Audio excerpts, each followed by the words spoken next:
Welcome back to Story Time with Karen's Story. We're going to read chapter 2 today of The Lion, the Witch, and the Wardrobe. When we last left Lucy, she had found her way to the back of the wardrobe, where she ended up in the woods, and she saw a lamppost and a little fawn holding an umbrella and carrying packages. So chapter 2, what Lucy found there. "Good evening," said Lucy, but the fawn was so busy picking up the parcels that at first it did not reply. When it had finished, it made her a little bow. Good evening, said the fawn. "Excuse me, I do not want to be inquisitive, but should I be right in thinking that you are a daughter of Eve?" "My name's Lucy," said she, not quite understanding him. "But you are, forgive me, you are what they call a girl?" asked the fawn. "Of course I'm a girl," said Lucy. "You are in fact human?" "Of course I'm human," said Lucy, still a little puzzled. To be sure, said the fawn. "How stupid of me, but I've never seen a son of Adam or a daughter of Eve before. I am delighted. That is to say," and then it stopped as if it had been going to say something it had not intended, but had remembered in time. Delighted, it went on. "Allow me to introduce myself. My name is Tumnus." "I am very pleased to meet you, Mr. Tumnus," said Lucy. "Oh, may I ask, O Lucy, daughter of Eve," said Mr. Tumnus, "how you have come into Narnia?" "Narnia? What's that?" said Lucy. "This is the land of Narnia," said the fawn. "Where we are now, all that lies between the lamp post and the great castle of Cair Paravel on the eastern sea. And you have come from the wild woods of the west?" I got in through the wardrobe in the spare room," said Lucy. "Ah," said Mr. Tumnus in a rather melancholy voice, "if only I had worked harder at geography when I was a little fawn, I should no doubt know all about these strange countries. It is too late now." "But they aren't countries at all," said Lucy, almost laughing. "It's only just back there. At least, I'm not sure. It is summer there." "Meanwhile," said Mr. Tumnus, "it is winter in Narnia. It has been winter for ever so long, and we shall both catch cold if we stand here talking in the snow. Daughter of Eve from the far land of Spare where eternal summer rains abound, the bright city of Wardrobe. How would it be if you came and had tea with me?" "Thank you very much, Mr. Tumnus," said Lucy, "but I was wondering whether I ought to be getting back." "It's only just around the corner," said the fawn, "and there'll be a roaring fire and toast and sardines and cake." "Well, it's very kind of you," said Lucy, "but I shan't be able to stay long." "If you will take my arm, daughter of Eve," said Mr. Tumnus, "I shall be able to hold the umbrella over both of us. That's the way. Now, off we go." And so Lucy found herself walking through the wood, arm in arm with this strange creature, as if they had known one another all their lives. They had not gone far before they came to a place where the ground became rough, and there were rocks all about, and little hills up and little hills down. At the bottom of one small valley, Mr. Tumnus turned suddenly aside, as if he were going to walk straight into an unusually large rock. But at the last moment, Lucy found he was leading her into the entrance of a cave. As soon as they were inside, she found herself blinking in the light of a wood fire. Then Mr. Tumnus stooped and took a flaming piece of wood out of the fire with a little neat pair of tongs and lit a lamp. "Now, we shan't be long," he said, and immediately put a kettle on. Lucy thought she had never been in a nicer place. It was a little dry, clean cave of reddish stone, with a carpet on the floor and two little chairs. "One for me and one for a friend," said Mr. Tumnus. "And a table and a dresser and a mantelpiece over the fire, and above that a picture of an old fawn with a gray beard." In one corner there was a door which Lucy thought must lead to Mr. Tumnus's bedroom, and on one wall was a shelf full of books. Lucy looked at these while he was setting out the tea things. There were titles like The Life and Letters of Selinus, or Nymphs and Their Ways of Men, Monks and Gamekeepers, A City and Popular Legend, or Is Man a Myth? Now, daughters of Eve, said the fawn. And really, it was a wonderful tea. There was a nice brown egg, lightly boiled, for each of them, and then sardines on toast, and then buttered toast, and then toast with honey, and then a sugar-topped cake. And when Lucy was tired of eating, the fawn began to talk. He had wonderful tales to tell of life in the forest. He told about the midnight dances and how the nymphs who lived in the woods and the dryads who lived in the trees came out to dance with the fawns, about long hunting parties after the milk-white stag who could give you wishes if you caught him, about feasting and treasure-seeking and the wild red dwarfs in deep mines and caverns far beneath the forest floor, and then about summer when the woods were green and old Selinus on his fat donkey would come to visit them, and sometimes Bacchus himself. And then the streams would run with wine instead of water, and the whole forest would give itself up to jollification for weeks on end. Not that it isn't always winter now, he added gloomily. Then to cheer himself up, he took out from its case on the dresser a strange little flute that looked as if it were made of straw, and began to play. And the tune he played made Lucy want to cry and laugh and dance and go to sleep all at the same time. It must have been hours later when she shook herself and said, "Oh, Mr. Tumnus, I'm so sorry to stop you, and I do love that tune, but really, I must go home. I only meant to stay for a few minutes."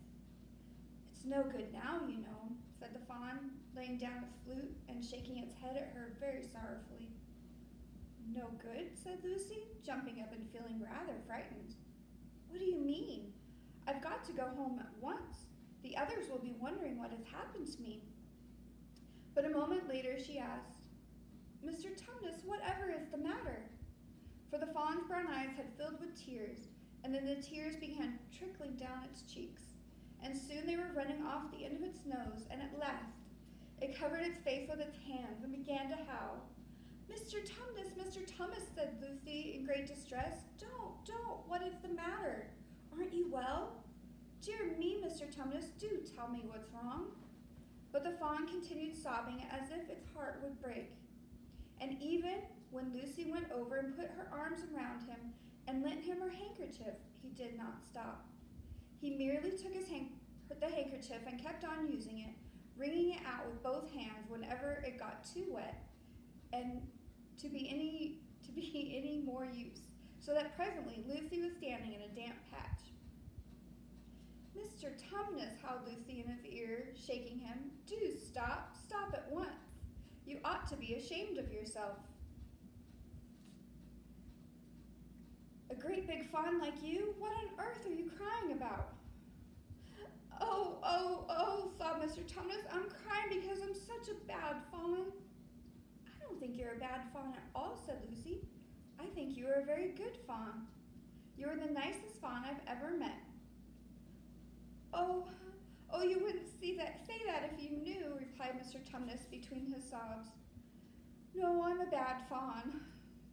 I don't suppose there ever was a worse fawn since the beginning of the world." "But what have you done?" asked Lucy. "My old father, now," said Mr. Tumnus. "That's his picture over the mantelpiece. He would never have done a thing like this." "A thing like what?" said Lucy. "Like what I've done," said the fawn. "Taken service under the White Witch. That's what I am. I am in the pay of the White Witch." "The White Witch? Who is she?" "Why, it is she that's got all of Narnia under her thumb. It's she that makes it always winter and never Christmas. Think of that." "How awful," said Lucy. "But what does she pay you for?" "That's the worst of it," said Mr. Tumnus with a deep groan. "I'm a kidnapper for her. That's what I am. Look at me, daughter of Eve. Would you believe that I'm the sort of fawn to meet a poor innocent child in the wood, one that had never done me any harm, and pretend to be friendly to it, and invite it home to my cave, all for the sake of lulling it to sleep? handing it over to the White Witch? No, said Lucy. I'm sure you wouldn't do anything of the sort. But I have, said the Fawn. Well, said Lucy rather slowly, for she wanted to be truthful and yet not too hard on him. Well, that was pretty bad, but you're so sorry for it that you will never do it again. Daughter of Eve, don't you understand, said the Fawn. It isn't something I have done. It's something I'm doing now, this very moment. What do you mean, cried Lucy, turning very white. You are the child, said Tumnus. I had orders from the White Witch that if I ever saw a son of Adam or a daughter of Eve in the wood, I was to catch them and hand them over to her. And you were the first I ever met. And I've pretended to be your friend and asked you to tea, and all the time I've been meaning to wait till you were asleep and then go tell her. Oh, but you won't, Mr. Tumnus, said Lucy. You won't, will you? Indeed, you really mustn't. And if I don't, said he, beginning to cry again, she's sure to find out, and she'll have my tail cut off, and my horns sawn off, and my beard plucked out, and she'll wave her hand over my beautiful cloven hoofs and turn them into horrid, solid hoofs like a wretched horse's. And if she is extra and specially angry, she'll turn me into stone, and I shall be only a statue of a fawn in her horrible house, into the 4 thrones of Cair Paravel are filled, and goodness knows when that will happen, or whether it will ever happen at all. I'm so sorry, Mr. Tumnus, said Lucy, but please let me go home. Of course I will, said the Fawn. Of course I've got to. I see that now. I hadn't known what humans were like before I met you. Of course I can't give you up to the witch. Not now that I know you. But we must be off at once. I'll see you back at the lamppost. I suppose you can find your own way from there back to Spare and Wardrobe? I'm sure I can, said Lucy. We must go as quietly as we can, said Mr. Tumnus. The whole wood is full of her spies. Even some of the trees are on her side.